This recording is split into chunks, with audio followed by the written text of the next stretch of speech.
Welcome to the fishbowl of our perceptions, the invisible habitat of our minds, of our way of thinking and seeing and communicating. We hope to get out of this fishbowl to see if there's a connection between our perceptions and the media we swim in. Right now, according to Marshall McLuhan, our minds are influenced by the literate print tradition. So, let's choose a book. Notice the title of this work, The Diagnostic and Statistical Manual of Mental Disorders. The title reveals that the work is a classification of data about mental behavior that is somehow out of order. This is a snapshot of how print culture perceives mentation. In 1960, it listed 60 mental disorders. In the year 2000, the most recent revision lists more than 300 mental disorders. The DSM is a book filled with disorders classified by type. Distinctions are made between infantile disorders, adolescent disorders, cognitive disorders, biomedical disorders, substance abuse disorders, psychotic disorders, mood disorders, anxiety disorders, psychosomatic disorders, factitious disorders, dissociative disorders, gender and sexual disorders, eating disorders, sleep disorders, impulse disorders, adjustment disorders, personality disorders, and disorders that don't fall into any of these disorder categories. In the 100 years since Sigmund Freud discovered the unconscious and invented psychoanalysis, not only have many dozens of disorders been invented and categorized, but many dozens of theories have been put forth to explain the nature of the human psyche, its disturbances, and its cures. Psychodynamic theories, behavioral and cognitive theories, existential, gestalt, and transformation theories. The fact that the DSM is a book, the product of a literate culture, and that it classifies mental illnesses simply shows the fragmentary, rational, and categorical nature of the print mind. Or so says Marshall McLuhan. According to McLuhan, the technologies we use to perceive, manipulate, and communicate the world around us actually shape our perceptions, our communications, our very minds. The medium is always the message. If the media determine our message, let's try to detach ourselves from our current media.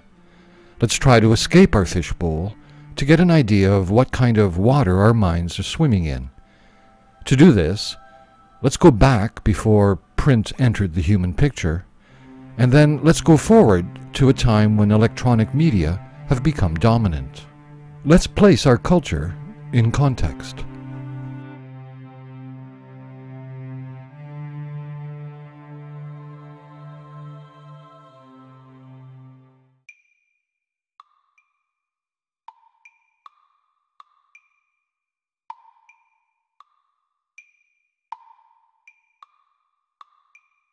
Let's go back 1,000 years to a culture that has no phonetic alphabet, no printed books, an oral culture that uses pictographs, glyphs, drawings, sculptures.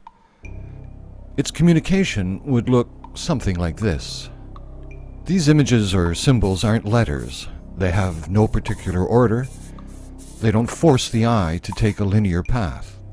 They don't cause the mind to think in an orderly manner. More importantly, they don't create a reader getting the meaning of a text and putting it in his or her mind. They don't create conscious individual identity. They invite tribal participation. Their identity is not visual but auditory. The auditory world is all around them, stronger than the visual world. The visual separates, the auditory connects. The visual is sequential, the auditory holistic. They are not separate individuals, they're connected. Connected to the world, and to each other, and to themselves. It may even be that their unconscious and conscious minds are connected, not separated. Dreams may be part of their daily reality. The logic of the unconscious, which organizes reality symbolically, mythically, may be active during the day. They may be able to pass from dream world to physical world with no threshold. Many of their daily actions would be in the service of dream visions. What would we say of them? What would we say in the 20th century of someone who had daily visions and acted on them? If any of them had a disturbing dream, he might consult a shaman, who might see the dream as a warning, a curse, an intrusion by a demon. Would they have anxiety about their identity, the meaning of their life, their relationships? Certainly if they were shunned by the tribe, a severe punishment for people whose identity was social. What if one of them were mad? Would the village assume she was possessed, cursed, or divinely inspired? Would they have a treatment for her, a place for her? We cannot really grasp the psychic reality of living in an acoustic culture. Marshall McLuhan inferred their psychic state by considering acoustical space in contrast to visual space. His description goes like this. For tribal man, there was no past, no history, always present. Where the visually oriented person seeks to make connections, the non-literate person sought to create intervals and gaps. Gaps invite participation by others. The spoken word resonates, involving all the senses. Acoustic space had its center everywhere, its margins nowhere. They wore masks, which were patterns of energy, group furniture, the group face. The function of art in tribal society was to connect the group with the cosmos. The unconscious was not moved into consciousness. They were able to dream awake. If we look at the dozen or so types of mental illness categorized by the DSM, we may wonder how many could apply to such people. Psychodynamic disturbances, their conscious and unconscious were merged. Where to begin? Transference problems, their entire world was transference. Where to begin? Existential anxiety, loss of meaning, alienation, were they not embedded in group consciousness? Apparently, the DSM categories fit the disturbances that would come with visual, literate, print cultures. Let's jump ahead in time to the heyday of psychotherapy, the 20th century.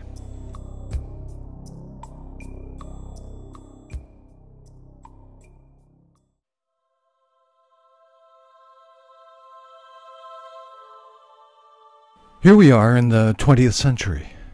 What have we missed? Well, the Latin alphabet was invented around 700 BC, the runic alphabet in 150 AD. The Latin alphabet conquered Europe around 700 AD. This forced our minds to string letters into words, words into sentences, and sentences into manuscripts. With Gutenberg's invention of the printing press in 1450, putting things in logical order was seeping into everyone's mind. This gave us the Industrial Revolution and science. By the beginning of the 20th century, literate people had logical, inquiring minds, seeking to find the nature and causes of things. One of the heroes of this story, Sigmund Freud, would investigate the nature of the human psyche and the cause of neurosis.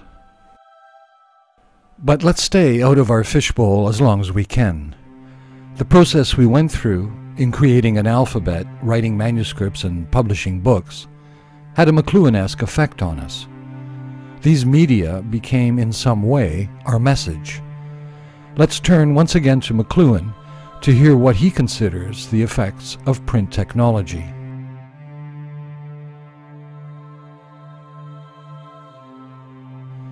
Print teaches privacy, self-reliance, initiative, everything we prize in the Western world: individualism, private judgment, a unique point of view, all these are favored by the printed word. Print teaches the habit of sequential analysis and of fragmentation of all motion into static units. The literary mind tries to connect and classify mythic and symbolic materials by reducing what is oral to visual forms of order. While language extends all our senses, writing limits words to the visual. The idea of words corresponding to reality, the idea of matching, is characteristic only of highly literate cultures in which the visual sense is dominant. Print culture leads to mechanization, the industrial forms of mass production. All technologies create climates of thought and feeling. Mass production alienates man rather than involving man. Industrial and print technology have a profoundly fragmenting effect on human sensibilities. Print also retrieves the past, making the entire world of antiquity available in book form to individual readers. It permits a high degree of analytic specialization and the examination of the inner life. Consciousness and dreams have a structure that can be aesthetically enjoyed. The dream world in the Freudian decades seemed to offer a refreshing organic spontaneity in the midst of mechanical and industrial development.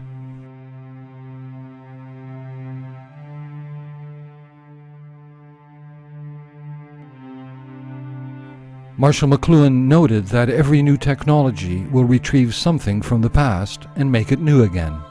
Indeed, almost every 20th century psychological theory retrieved symbols and archetypes from the distant past. Freud retrieved the story of Oedipus and his mother.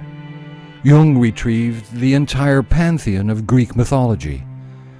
Current theories retrieve shamanism, Indian tantrism, Zen Buddhism, Greek theater, and Asclepian homeopathic techniques.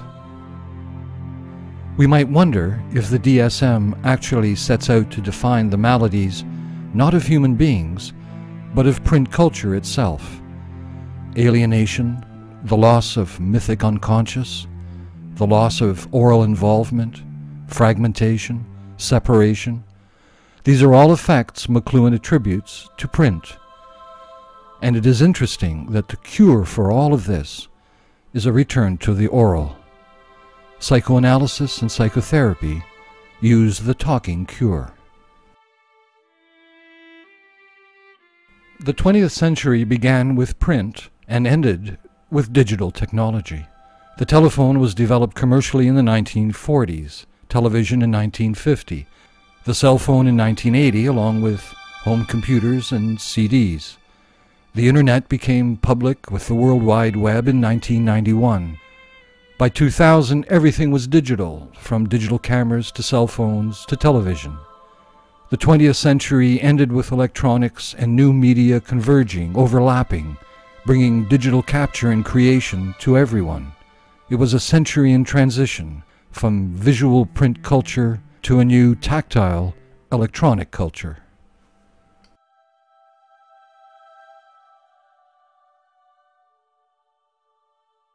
The effects of the introduction of electronic media into a mechanized print culture confused everyone. Educators found themselves facing kids who were agitated, inattentive, and bored in class. Advertisers were ecstatic, as were politicians. These two groups learned quickly how to use the new media. While children embraced video games, downloaded music, and chatted on the internet, adults found themselves more and more lost. Psychotherapists were flooded with people suffering from alienation, loss of meaning, loss of relatedness, loss of self-esteem. Could it be that the DSM was actually tracking the psychic effects of a culture in technological transition? Among the intelligentsia, two main figures stood up to figure out what was going on. Marshall McLuhan in Canada and Jean Baudrillard in France. Baudrillard noted that electronic images no longer referred to reality, but were now free-floating, detached. He called them simulacra. These simulacra were everywhere. from the war in Iraq to toothpaste commercials, suggesting there was a reality behind them when there was not. He compared our life in the world of simulacra to that of an astronaut floating in space, with images projected onto the visor of his helmet, a return to Plato's cave of illusion. We should compare Baudrillard's vision with that of Pierre Beauchesne, who in 1793 described the novel, a new medium, this way. The novel is the medium of perversion of all sensibility. It detaches the soul from all that is immediate and leads it to an imaginary world of sentiments violent in proportion to their unreality. Does each shift to a new medium take us further away from the real? Or are we simply unprepared for the soul's strange journey through time? Marshall McLuhan struggled to discern patterns of change in our psyches, in our sensory and emotional environment, with the change in media. He too sensed the unreality of the media extensions of mankind. He said, "All media, from language to television, alter the patterns of perception, such that all experience becomes a pseudo-event. That is why silence has appeared as more noble." McLuhan suggested that a new kind of identity is being formed in the electronic matrix of instantaneous communication. We've switched from a visual Euclidean space to a resonant quantum space. The message and form of electronic information pattern is the simultaneous. We must move from linear causal thinking to configuration thinking. In the new situation of being with, you don't have a point of view. You merely identify at all levels with your whole being. People become so profoundly involved in each other, they lose their sense of private identity. The impact of electronic culture on highly literate people is especially disturbing. For them, as McLuhan pointed out, the human city is a wasteland of abandoned images. Everyone is a nobody. No one has a place in the world. New technologies create one environment upon another. As for tribal man, there is for us no history. All is present. Now let's move ahead a few decades and imagine a world in which the development, convergence, and ubiquity of electronic media have been more or less completed, the 21st century equivalent of the Gutenberg Bible. Let's go to 2055.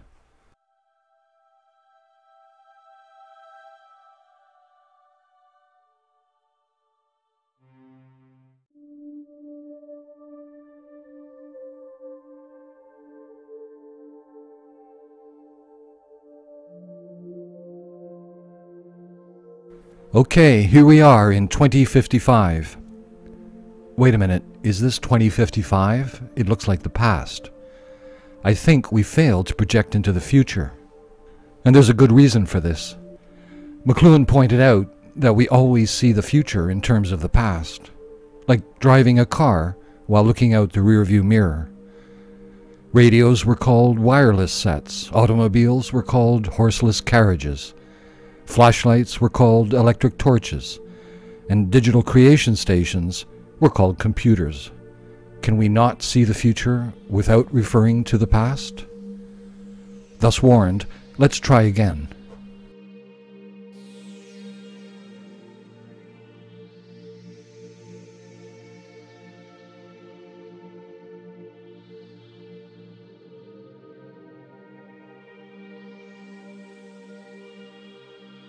Here we are in 2055. What's it like? Well, the sun still shines, birds still sing, and rain still falls, making puddles. Among humans, communication and information has become instantaneous. Anyone anywhere can access information from anywhere else, or send information of their own for everyone else to use. Everyone has become a personal broadcaster and receiver. Images, movies, music, games, thoughts, emails, any electronic creation whatsoever is sent to known and unknown clusters of recipients and received from known and unknown clusters of senders. Each person radiates his or her interests and creativity to others who are immediately present. In this angelic realm of incorporeal communication, personal identity is projected as electronic images. Different projections for different electronic environments. Different environments for different desires. Information overload is dealt with by compressing information into sound and image clips, which convey moods, thoughts, emotions. These compressed feeling clips are similar to ancient myths. McLuhan said, "There's always more than you can cope with." Youth have devised a strategy for dealing with this quite apart from just inattention. They've devised a much more potent strategy of myth-making. A myth is an instantaneous insight that includes all the stages of a process.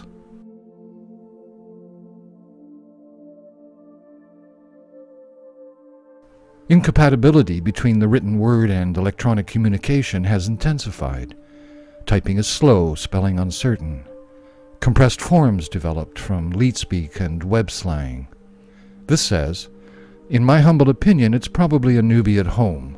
The problem is in the chair, not in the computer. Goodbye." Numbers or symbols are used for letters they resemble or sound like. Rules of grammar are forgotten. Typing mistakes are incorporated into the language.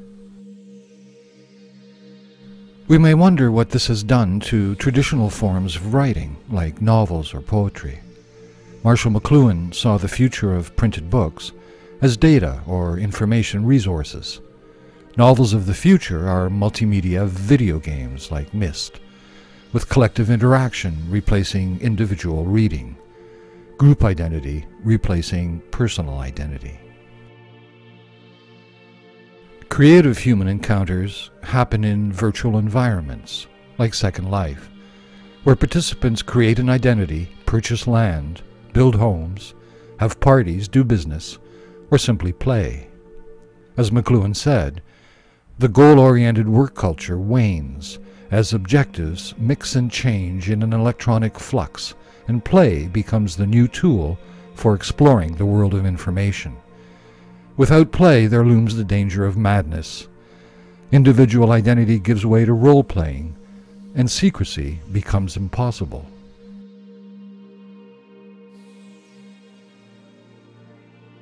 Let's look at secrecy and private identity in 2055. Members of virtual communities rate each other's looks and behavior. This rating is carried by each member for all others to see. On the web, hackers and downloaders rate each other's willingness to share in the quality of their products. Meanwhile, in the real world, banks, governments, and insurance companies are still rating people's worthiness. These data banks of ratings have created public profiles or identities of each person, an external identity that what we used to call individual identity cannot compete with. How do people cope with all this? McLuhan said, by becoming super conscious of what's going on.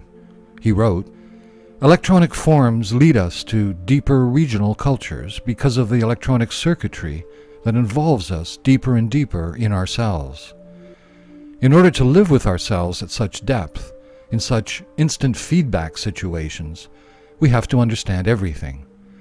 We must dispel all unconscious aspects of our lives altogether. The easygoing, lolling around in the lap of the unconscious cannot endure."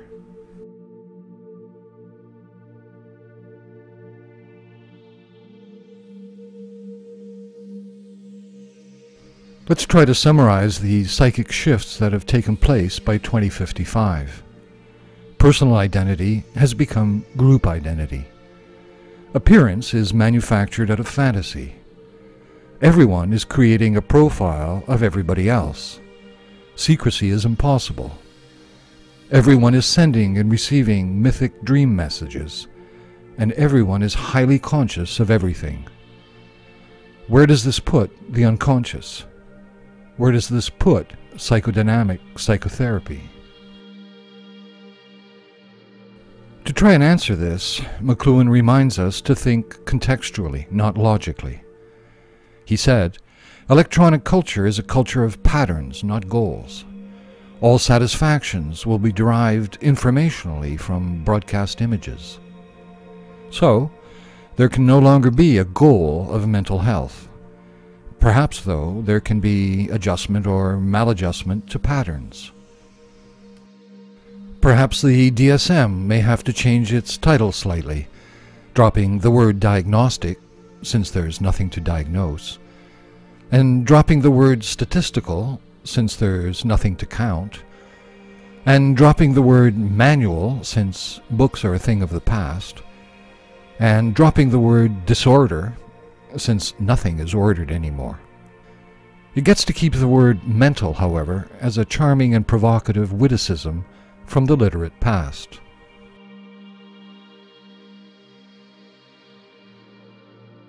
A new psychotherapy is in its infancy in 2055. It uses virtual environments and fantasy identities to allow people to act out their problems, visualize their dreams, picture their desires, and stand side by side with a therapist in the distorted reality of one person's contextualized life. Psychotherapy creates virtual intimacy between a client in Boston and a therapist in Vancouver. The use of fantastic avatars and unreal environments, both by the client and the therapist, unleashes more profound psychic effects than merely sitting together. The ancient oral talking cure persists, aided by the retrieval of tribal masks, bodily chants, and sacred pictures flooding the psychic landscape. By 2055, the unconscious has found a limitless stage to play on. The entire world has become an artifact into which unconscious contents are being poured. While print technology and mechanization began to destroy our world, McLuhan thought humankind would begin to heal the planet in tune with our collective psyche, that we would see it again as a mythic entity and work to restore it. Whether that will happen, we, or our descendants, shall see.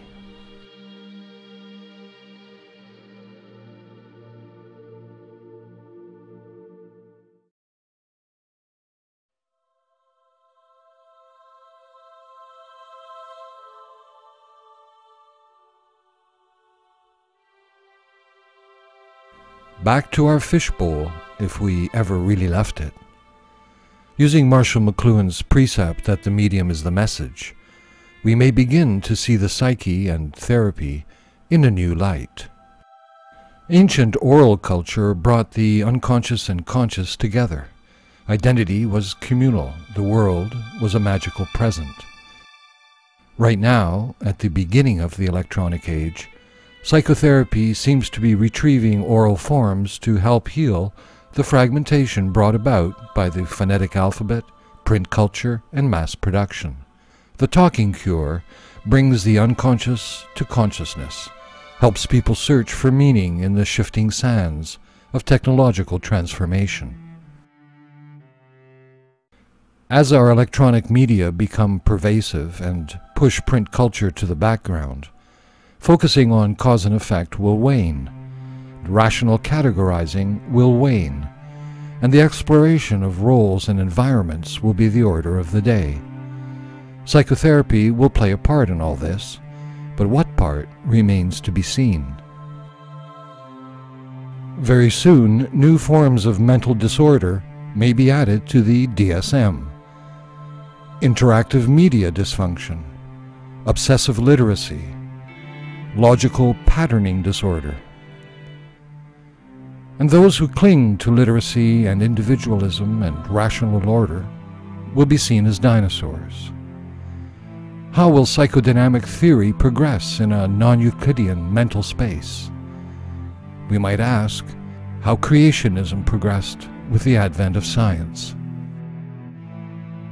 And what happens to the physical world of the senses in the future? Will there be small groups assembled somewhere in a drawing room listening to someone play the cello? Will they be podcasting it to their friends in Brazil? Will teenagers hold hands in the park after 3 months of virtual sex? Will parents have the literacy skills to read bedtime stories to their children? Will they want to? Will they need to? As humans accept electronic media as perceptual extensions, as life becomes ever more present, ever more shared, as personal identity melds into tribal identity, what becomes of personal boundaries, of personality, of the desire to be? If oral culture made us spiritual and the book culture made us rational, will electronics make us superficial, ephemeral, unfocused? Will our psyches adapt to the rush of data, or will they evolve us into some sort of breathing, chip-implanted, hybrid electronic mutants? In 1968, prescient to the transformation to come, Philip K. Dick wrote a book which he called "Do Androids Dream of Electric Sheep?" It may not be long before we find out.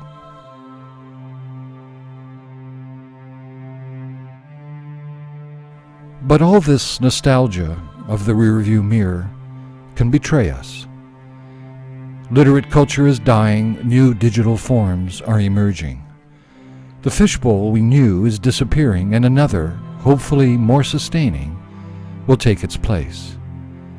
It's all the soul's journey, after all.